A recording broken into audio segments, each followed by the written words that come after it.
Hello bachcho, so let's understand this question. So the question is asking what percentage of the loans is taken from informal sources by the poor household in urban area.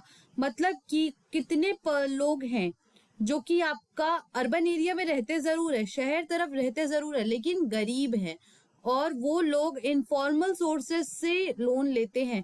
तो चलिए सबसे पहले options की ओर नजर डालते हैं. तो यहाँ पे ऑप्शन दिया है 90, सेकंड दिया है 47, तीसरा दिया है 72 और चौथा दिया है 85. तो चलिए सबसे पहले इसकी की कंसेप्ट को समझते हैं. तो इसका की कंसेप्ट होगा इनफॉर्मल सोर्सेज ऑफ क्रेडिट.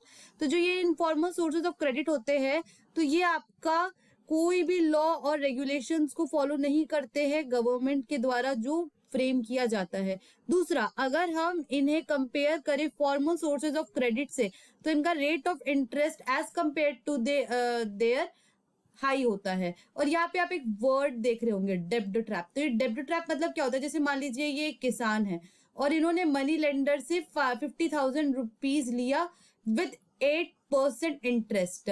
अब यहाँ पे क्या होगा कि ये जो किसान होगा वो आपका उसको कोई भी कोलैटरल देने की जरूरत नहीं पड़ेगी और कोई भी मतलब ऐसा कुछ भी दिखाने की प्रॉपर डॉक्यूमेंट जरूरत नहीं पड़ेगी, because he is taking loan from informal sources of credit. क्योंकि मनी लेंडर जो है वो इनफॉर्मल सोर्सेज ऑफ क्रेडिट में आता है.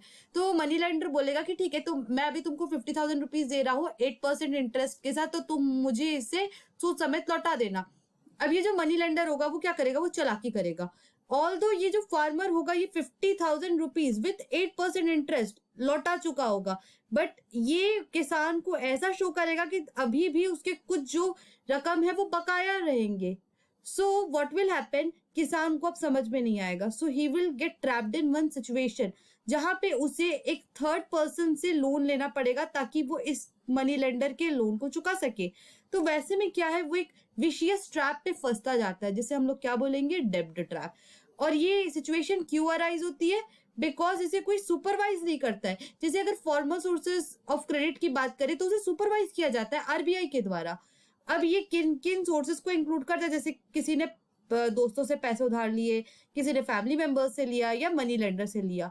और मोस्ट ऑफ द जो पुअर हाउस होल्ड होते हैं, वो रीजन क्या होता है इनफॉर्मल सोर्सेज ऑफ क्रेडिट से पैसे लेने का? तो सबसे पहला रीजन है एब्सेंस ऑफ कोलैटरल, और दूसरा है कि जो नंबर ऑफ बैंक होते हैं रिमोट एरिया में वो भी लो होते हैं. लेकिन हम यहाँ पे अर्बन एरिया की बात करें तो मेन रीजन यहाँ पे क्या है, एब्सेंस ऑफ कोलैटरल. और कोलैटरल क्या होता है? जो आपका एक सिक्योरिटी या गारंटी टाइप का होता है, जो कि बैंक जो है वो अपने कस्टमर से लेता है जब वो कस्टमर्स को लोन देता है.